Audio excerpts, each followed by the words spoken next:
While students were on winter break, Maryland athletics didn't slow down. But what once looked like a promising winter season for the Terps has taken a sharp turn.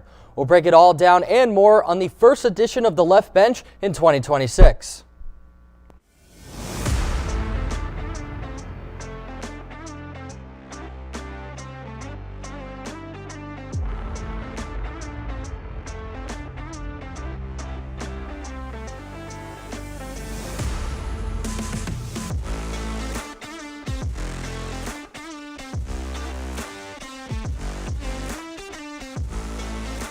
And just like that, we are back. Welcome into the Left Bench, presented by Terrapin Sports Central. I'm Andrew McBride. That's my man, Ben Wolf. And Ben, there was no one else that I would want to start off this year with than you. You couldn't have said any better.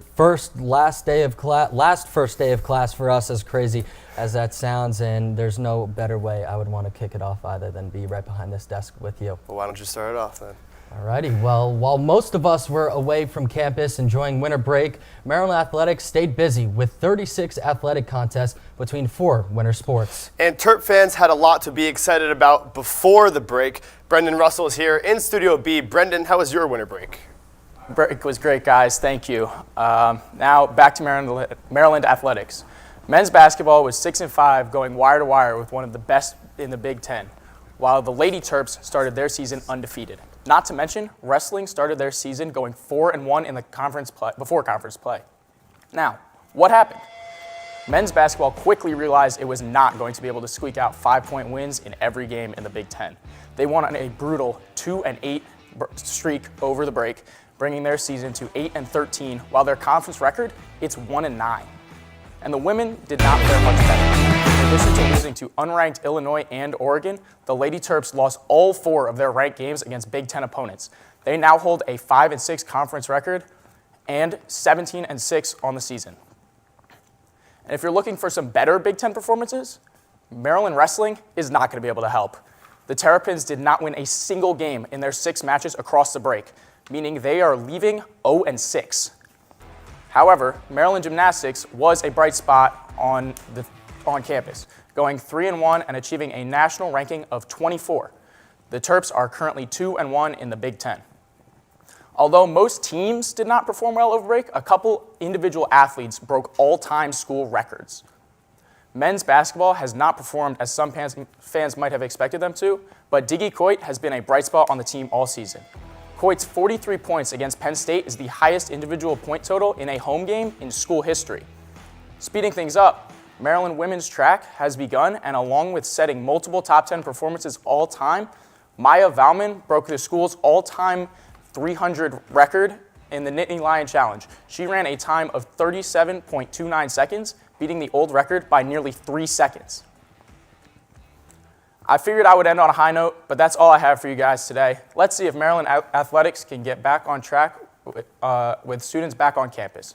Ben, yeah, thanks, Andrew, Brendan. That was a lot to catch up on, so I appreciate that. And Ben, he just said it. Let's see if the Maryland program can get back on track with students back on campus, because if they want to turn things around, they're going to need that fan energy. Definitely. I mean, Buzz was pretty happy with the turnout yesterday, but obviously it wasn't enough to stop Purdue. It wasn't. Also for this women's team, a home matchup wasn't enough. As unranked Oregon, it looked like a golden opportunity for Maryland women's basketball to get back in the win column. Instead, second half inefficiency saw the Terps drop their 4th straight game.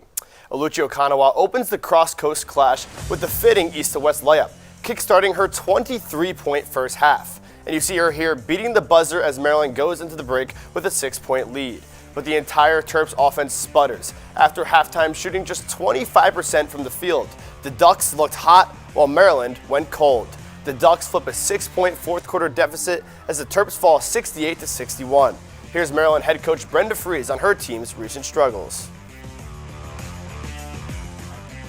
With limited guard depth has been really impactful, because they can play off of players. We didn't have the inside presence that we needed to have tonight with Issy battle and foul trouble all game. So, again, we have a small margin for error. It was another tough afternoon for Maryland men's basketball. The Terps finished a 3-game ranked stretch with number 12 Purdue, and the Boilermakers ran away with the game in a 30-point win. Maryland decked out the pink shirts for cancer awareness. Purdue started the game on a 13-0 run, and yup, that pretty much was the game right there. Maryland couldn't score at the rim, and turnovers once again haunted the Terps. Fletcher Lawyer led all players with 29 points as Purdue snapped a 3-game losing streak in the 93-63 win. They're really good. I will always say that, particularly at the rate that they were in the first half. And then I think that we could have executed the game plan better, specific to number 2. And then any coach would say they don't want to give the ball to the other team and let them score uncontested threes in transition. Well, to break down what's gone wrong for Maryland basketball, we are happy to welcome Testudo Times beat reporter Nolan Rogowski. Nolan, thanks so much for joining us. Yeah, it's great to be here. Of course. So, Nolan, I'll start with the question that most Terp fans are asking right now. 2-8 in the last 10 games, 1-9 in Big Ten play. What is going wrong right now for this team? Honestly, if we were to talk about everything that's going wrong for Maryland men's basketball, we would need a separate show. There is just an abundance of things that have not gone right in Buzz Williams' first year. There's nothing that's truly worked out the way that he intended. A lot of transfers haven't panned out the way that he wanted to. The biggest thing, though, has been that there are not players to operate the system the way he wants it. Maryland lacks a true point guard. They've tried to force Sticky Coit to do it, who, of course, has had his stellar performances and some off nights, but he's not a guy who can distribute to his teammates. They had Miles Rice try and do it in this game against Purdue. That didn't work. And when you can't move the ball on offense, you just become an isolation team, and if your players aren't good enough to make buckets in isolation, then you're not going to score. And the absence of Pharrell Payne has also been brutal for the Terps over this last month. Do you think we'll see him on the floor again this season? Yeah, no, it's really tough to be without Payne. Undisputedly the best player on this team, someone who I think has a future professionally, if not in the United States and somewhere else, but I don't know that we are going to see him again, because at this point, if I am Pharrell Payne and I'm Buzz Williams, I'm wondering if maybe there's a better way forward. And speaking of that better way forward, he doesn't play at all again this season. Is there a chance that we can see him again for Maryland next year? Yeah, I mean, he has certainly a case for a medical redshirt. He has separately had 2 of the more horrific injuries that we've seen from a Maryland athlete in a while. And if he's not able to play 3/4 of this season, he could absolutely end up back with the Terps next year. Yeah, his injuries were pretty bad. The season has been pretty bad. But despite all the bad, what is one thing that head coach Buzz Williams can be proud of his squad, and one thing he can hang his hat on this season? Yeah, I think really what's important is that what Buzz Williams done in his first year is set the culture. I mean, Maryland was in absolute turmoil. There is joy in the locker room right now. There are hard times going on, but these are players that want to be here, they want to play for Buzz, and what we've seen from them is a fight even in these games. I mean, Buzz talked about it himself, that he has seen effort from these players despite the losses. And when you have this team that's willing to fight for each other like that, there's a great place to set your foundations as a team to then take it forward to the future. Now, I know we still got the rest of this season, but taking a look ahead, Buzz Williams is bringing in a top 10 recruiting class, headlined by 5-star Baba Olatunji. What can we expect from the Terps for next year? Yeah, I mean, Baba is a very talented player. He reminds me a lot what I've seen of another Maryland guy, and Kevin Durant, of course, didn't end up playing for the Terps, but he is that sort of scorer. And if you look at the similarities, I don't want to get people's hopes up too high, but there is a world where there is a bit of a Crab 5 type of renaissance, because if you get your incredibly talented freshman scorer, your Derek Queen or your Baba, you get your very experienced center, you've got Juju and, of course, Pharrell Payne, if he's able to come back, then you have 3 other players who are going to fill it out. I think that Darius Adams and Andre Mills can combine to be at least one of those players, if not 2 of them. And then going to the transfer portal, that's where Maryland was able to find somebody like Jacoby Gillespie, who really transformed the offense. And if they're able to bring someone like that in, it could be, and I believe that to at least some extent it will be, a much better season for Maryland men's basketball next year. You just got me pumped up. I would sign up for a Crab 5 Renaissance in a second. I don't know about you. Well, Nolan, I surely have more questions surrounding this team, like a lot of Terp fans probably too, but that's all the time we have for today, so thanks so much for talking ball with us. Yeah, absolutely. Thanks for having me. You can keep up with all of Nolan's coverage of Maryland men's basketball this season at Nolan Rogalski on X and at testudotimes.com. And don't go anywhere as we take a tumble into Maryland gymnastics season thus far. We'll also try to beat our producers in a game of Guess Who and share our top 5 plays of the week. Stay with us.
Back to the left bench, presented by Terrapin Sports Central. Andrew McBride still here with my partner, Ben Wolf. And Ben, right about now is the time that we will be talking about ESPN's #1 ranked team in the country, Maryland men's lacrosse, whose season opener, was supposed to take place on Saturday. Yeah, but as we know, and pretty much the other half of the country knows, that Mother Nature had other plans for that one. Other plans indeed. So yeah, the university said, quote, due to anticipated weather conditions and dangerously low temperature, the Maryland men's lacrosse season opener against Richmond, originally scheduled for Saturday, January 31st, has been postponed. So the Terps will have to put their season on ice for another week until Saturday, February 7th, for the season opener against Loyola at home.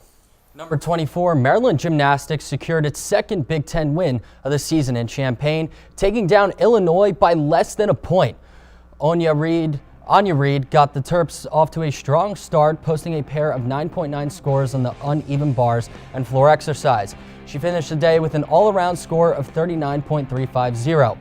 Emily DeFries sealed the win for Maryland, earning a 9.9 on the balance beam. The Terps recorded their second highest team score of the season, defeating the Fighting Illini 196.275 to 195.725. So Brendan mentioned it earlier in the show, but gymnastics is one of the more successful teams this season in terms of wins. That's where we find TSC's Owen Korzak. Owen, what's the latest on this year's gymnastics squad? Yeah, guys, yesterday's win over Illinois has been a common theme for the number 24 Gym Terps this season. Their 2 conference wins have already matched their 2022, 2023, and 2024 seasons, just 3 dual meets into the season. Let's take a deeper look at the Terps' hot start to 2026.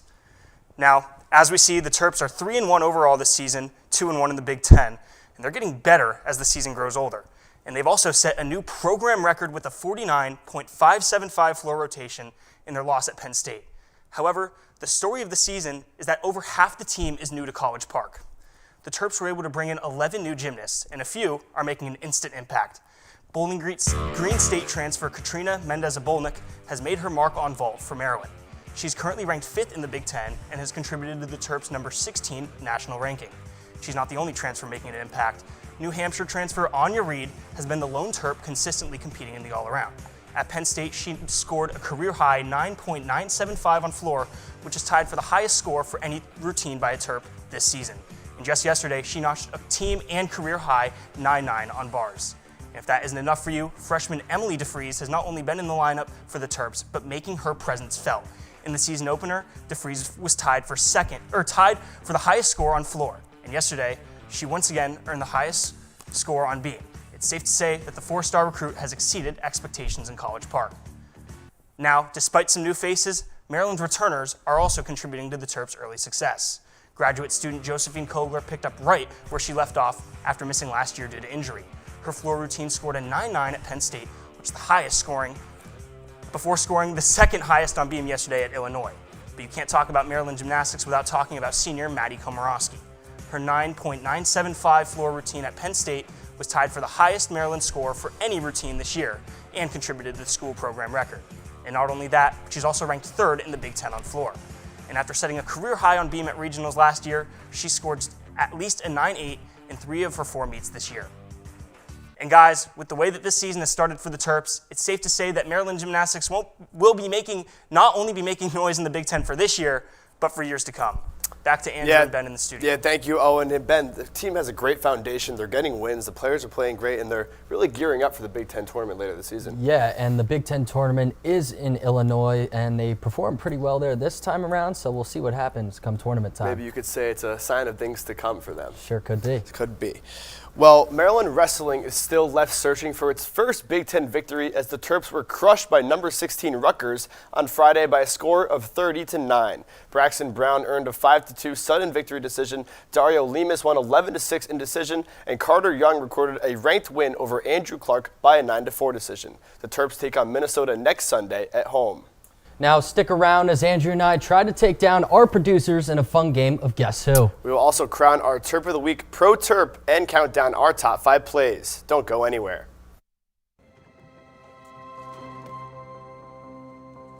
The impact of a meal goes well beyond feeding our bodies.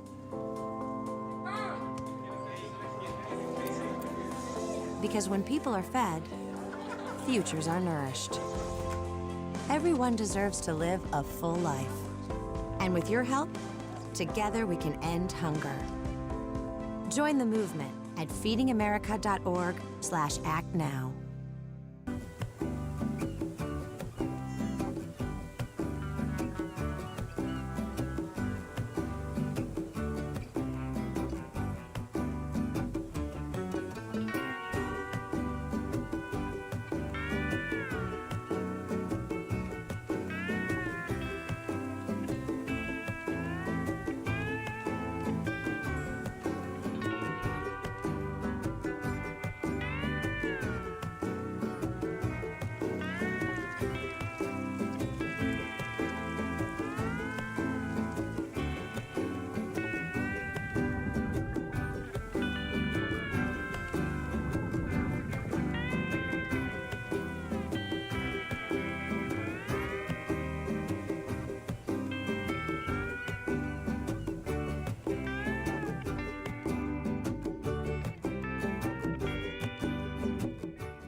Welcome back, Andrew McBride, Ben Wolf. You know who we are, but it's time for us to see if we know who these upcoming people are. That's right, Andrew. We are going to be playing a fun game of Guess Who. So for those of you who haven't seen our anchors play this game on the show yet, here's how it works. Our producers will show us a zoomed-in picture of a Maryland athlete or coach, and Andrew and I will have to put our heads together and try to guess who that person is. You said Maryland athlete or coach, but they throw in some random people here, so That is we'll true. do our best. Let's start the game right now and see the first one. Alrighty. Oh. And right off, all we have is a shoe. Oh, I think I have a pretty good idea. Okay, I of need to this hear one. it because I don't really You know, it know was where the this pink is out going. at the game Yes, yesterday. Yes. And Buzz, I can't really tell by that. But Buzz stands up but in the games. Yeah, he does. Look at them stand even up. zooming He's it in always- for us He's here. a very sharp-dressed man right there. Sometimes he's got the vest. Sometimes we played that song actually. Yeah, we did. ZZ Top, I Yeah, believe. yes, exactly. Great song. Gets us going for the show. So, Ben, I'm going to go with you. I actually think that's a great shout. Yeah, by I you if think you it's wanna- Buzz Williams' nice pink shoes. All right, let's lock in Buzz Williams there. Come on, give it to Ready? us. Push it Come over. on, There we one go. for one. Come on. He's Eddie like- just said in our ear a couple seconds ago that we're only going to get 1 or 2 right. Eddie's our executive producer, by the way. We're trying to prove him wrong here, so it's a good start right there. Yeah, it is. Let's Good keep start. rolling. Okay, this is number 2. That looks like a tie that Eddie would wear. No, am I wrong? Eddie always he does have a tie with red on it, but it's always a red and blue Like I one. said, they throw in a lot of people, random people, including our producers and content creators here. So This one seems, it could to be a be- coach, and we could be overthinking it as well. Though. yeah. Ooh, this is a tough one. I mean, actually think it's a tie that Eddie wore to do with the gamer yesterday, because he covered the Purdue game. Yeah, but he was wearing a quarter zip, I think. I Okay, saw so you him know. there, so it's you not- got it. yeah. Okay, then as a coach, what other coach would wear a tie? That's the Maybe kind of thought process the we'd be taking gymnastics here. coach. I'm blanking on his name right now. I won't lie on that one.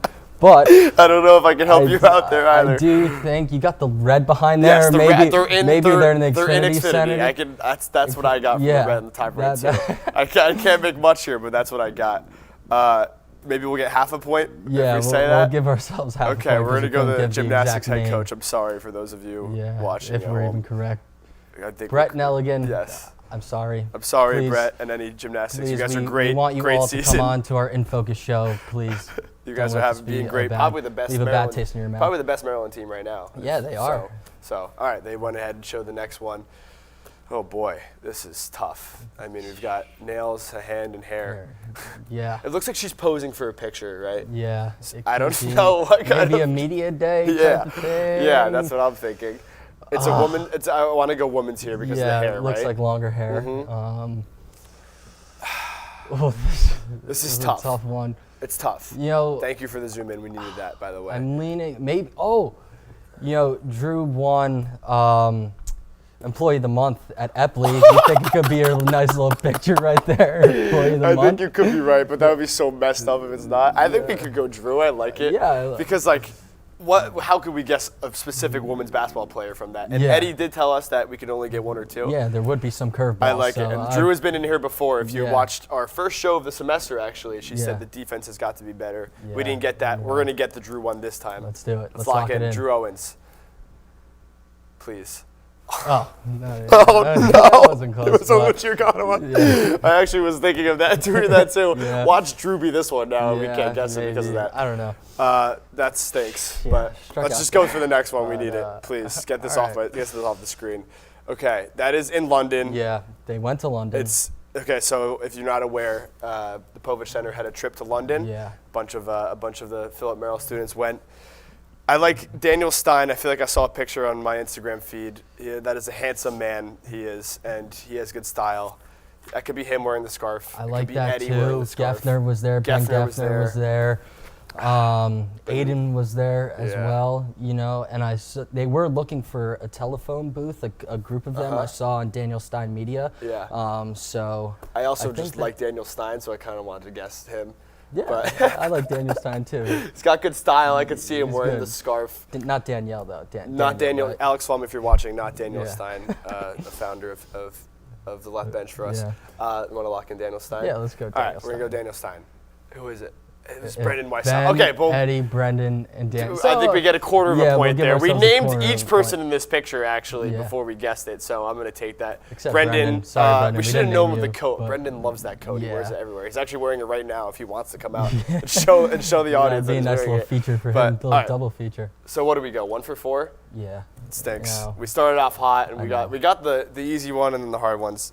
All right, next time they better put Drew in there so we get it. But Yeah, enough of that. we'll see. It's time to name our Terp of the Week, who posted a career-high score on Sunday and led the Terps to a win. Is gymnastics Anya Reed.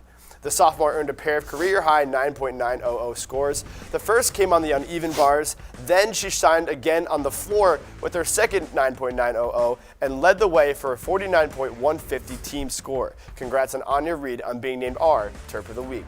Now, for our Pro Terp of the Week, it is someone who has been an incredible friend and mentor to us, Andrew, and we wouldn't be sitting behind this desk right now if it wasn't for him. And our Pro Terp is our former executive producer, Ricky Podgorski.